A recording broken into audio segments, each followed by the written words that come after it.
Hello, what is up mga ma'am, sir, ma'am? Ako po si Ralph Cifra, isang visual artist from Manila, Philippines. And today we are going to unbox and review the Marvel Legends series Venom from the movie Venom Let There Be Carnage.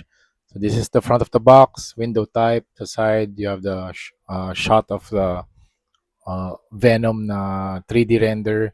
Dito naman, Venom and Carnage. Half yung face nila. Very nice rendition of the character. And dito sa side, Marvel Legends series na logo. Okay? Top and bottom. Alright, so Venom is 7.5 inches tall. Tapos si Venom ay 3.5 inches wide. Okay? So yun mga ma'am sir, sobrang astig ng figure na to. Kasi dahil gustong gusto ko itong mga tentacles sa likod niya. This is the very, very, very cool tentacles kasi meron siyang Venom na face. So yung mga Venom faces dito, so you have the version na tongue out, ito naka-smile, ito nakabuka yung bibig, and ito naka-green yung kanyang teeth. Halos pareho tong dalawang to. Pero ito, labas yung tongue, and then this one is the open mouth. Very cool. Tapos meron siyang alt head na nakalabas, naka-green din yung teeth. Closed mouth, and this one is the open mouth with the tongue out. Tapos meron din siyang closed fist na hands. Very cool na action figure na from Marvel Legends na depicted from the movie Venom Let There Be Carnage. Wala lang siyang logo, so i-custom repaint natin to, lalagyan natin siya ng logo. Ito kay client. Shout out to my client, Sir Dave or Dave. Thank you, sir, for giving me the opportunity na makapag-custom repaint ng Venom from the movie Let There Be Carnage. So in terms of yung plastic quality, very nice. Ganda ng plastic niya. Hindi siya super hard na plastic. Merong mga soft plastic katulad nito for articulation purposes. Pwede niyong very dynamic yung kanyang mga tentacles, yung mga tentacles. Ayan, pwede niyong, bumabalik din pala. Okay. Pwede niyo siyang, kuwari ganito, pwedeng hawakan. Ayan. Astig din ang pagkakagawa rito sa mga tentacles ito. Very bendable, very dynamic. Pwede kayong, ayan, pwedeng ganito, pwede mo iset dito sa kanyang right shoulder, sa ilalim, yan. Tapos yung kanyang body, meron siyang texture, meron texture yung body, so parang mga veins. Okay? Tapos yung kanyang eyes, very large eyes. Tapos you have the off-white na teeth, and then you have the red tongue, plastic na red tongue. Very bendable din.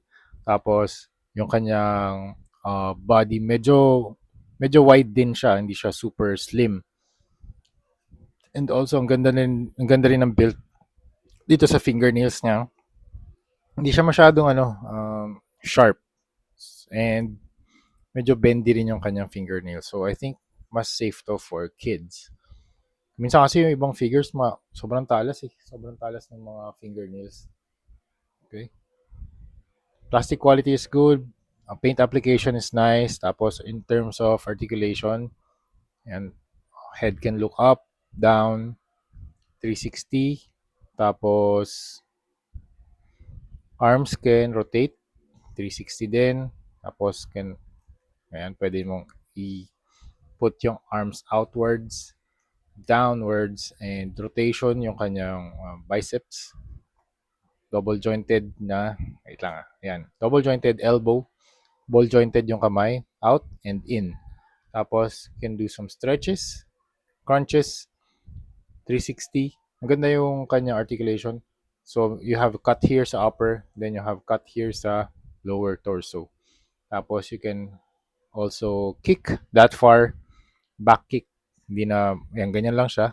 Hindi masyadong back kick kasi na-hinder itong rear part.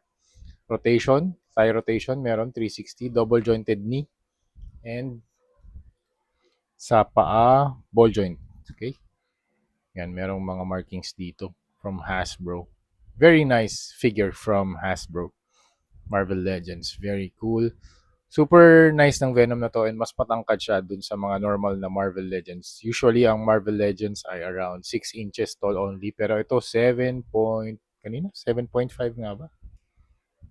7.5 inches tall.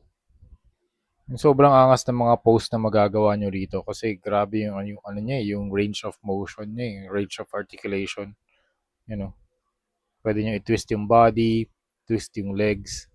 Very cool na Venom na action figure. Try natin yung naka-close yung mouth. Okay?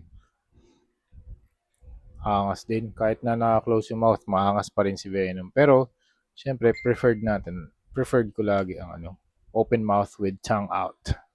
Alright, so yun lang mga ma'am sir, that's it. If you are a fan of Venom and Marvel, definitely pick this guy up if you have extra resources. Super cool Venom na action figure. Gusto ko dito itong mga tentacles. Okay? So yun lang mga ma'am sir, that's it. Thank you very much for watching and see you sa next video. Bye-bye!